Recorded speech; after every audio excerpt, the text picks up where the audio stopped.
I've been here now, how many years have you been in this building? Four or five, something like that. So I've been to every one of these here. We appreciate the invite, we appreciate what Les and Mike do, and thank them for including me. And I've been here long enough to see a few familiar faces out in the crowd, so I'm not going to take a bunch of time here, just a few minutes, and just to introduce you to a little bit of background on Nelson and talk a little bit about we don't have a lot of changes coming up. We've got such a complete product line that we just keep doing what we do. And we do appreciate your business. Midwest has been very loyal to Nelson. So we thank you for using our products in your field and hope they're doing a great job. And it's very important to the family. If there's ever any issues, sometimes dealerships ask, well, what's your warranty? You know, it's unknown because Bart Nelson's our owner. He's 88 years old. He still comes in every day. He's not the president anymore. But if there's an issue, he says, go fix it. Just go fix it. And I don't do much of that. I don't have to do much of that because the stuff's proven. The family, the Nelson family, owns and operates this business. Bart's sons and his daughter and 2 grandchildren now, day to day, plus a raft of more people. We're pretty proud of the fact that we're family owned. We're the only manufacturer in the center of the world, or the sprinkler world, in-gun world, valve world, that is family owned and family operated. Everything is made in the USA. So we're the only one that can say that.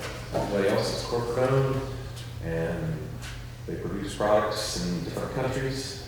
So we're all made in the USA. We're very proud of it. So on the product, about 12 years ago, we came up with this nozzle valve system, and I've got a lot of displays. You can stop and see me after.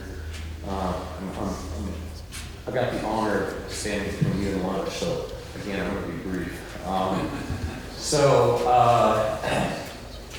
we had our 3TN nozzle system with the nozzles between the reg and the body. We had that for millions and millions and millions in the market. This product we introduced 12 years ago.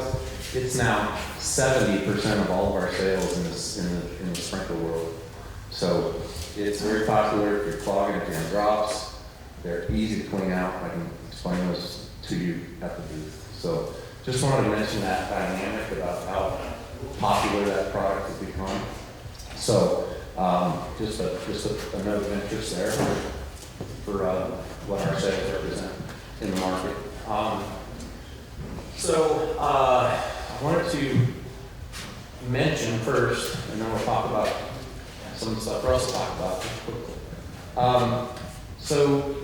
Midwest uses a lot of our valves. So if you have a single water source and you got multiple pivots and you're using field net, you don't have to go to the field. You can tie our valves to pivot panels, and pivots on, valves open.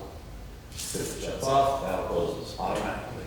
So they do a lot of that. So if you have a single well and multiple pivots, and you're running out to move a wafer valve or something, that can change. Your time's valuable. You don't necessarily have to run out to the field every day or that every other day or whatever to switch out. So I wanted to mention that. So on applications, yes,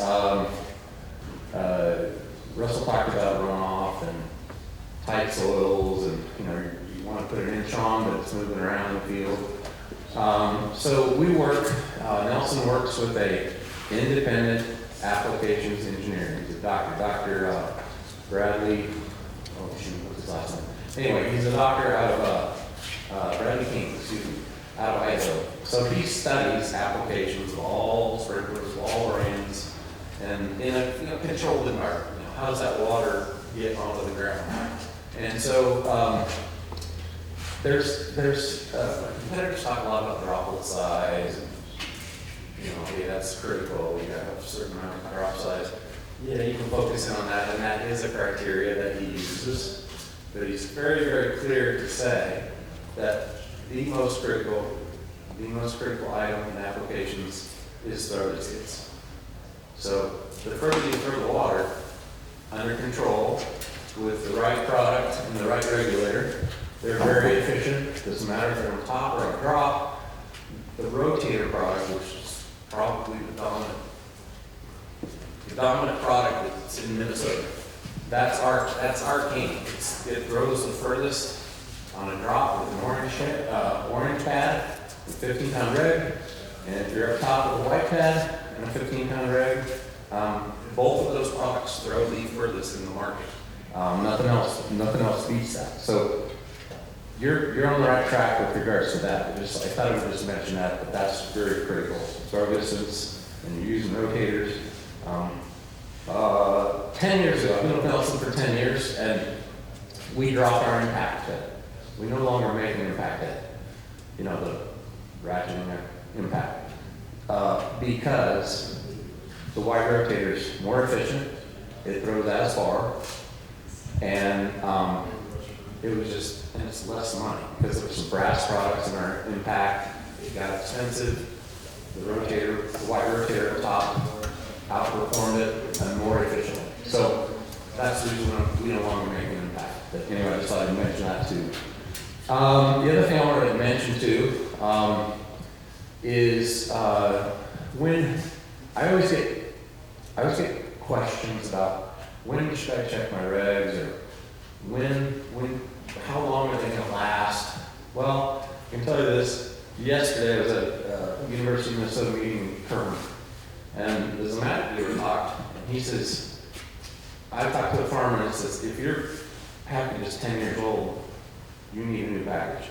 You need a new reg, and you need a new nozzle. Now the pad's probably still working. The body's the body. But the regulator wears, and the nozzle tip wears. If you're pumping a little sand, or the high iron water that's in the market here, that really affects the nozzle tip. So there's lots of ways to test that. I talked last year about a spot on flow meter. It's in a bucket. It's highly accurate. You can look at the chart, and if that particular nozzle, that particular reg, per the nozzle chart that's in the system, if it's 3 gallons over what it's supposed to be, if it's supposed to be 8 and it's 11, your regulator's shot. It's letting out more water than it should. So regulators do wear. There's a cutout here that I can show you. But there's 2 O-rings, one on the top, one on the bottom. There's a spring, and there's a very pliable diaphragm. If you're pumping sand to grip, that diaphragm will wear, you might punch a hole in it. You might D-shape your O-rings, and it's just going to put out a lot more water than it should. So there's a lot of little things in here, and I'll probably bring this over the table, but it's rusted. So yeah, check your regs. If they're 10 or 12 years old, just due to freeze-thaw cycles on this, you might not have a ton of hours, but just 10 years of freeze-thaw on this, it's tough on them. So check them if you want to. If they're 12 years old, definitely just change them. If they're 15, definitely change them. And I guess the rule of thumb up north is 10 years. So anyway. Just there's ways to test it if you want to. There's no better investment on a farm than spending a few $1,000s on a sprinkler package to make sure that water's getting in the right place at the right time. So thank you guys again for your business. Thank you to Russ, Wes, Mike, the whole team. And, appreciate you guys. Thank you. Thank you, Clark. And he's available for. Yeah, I'll be in the booth. If you have any questions later. So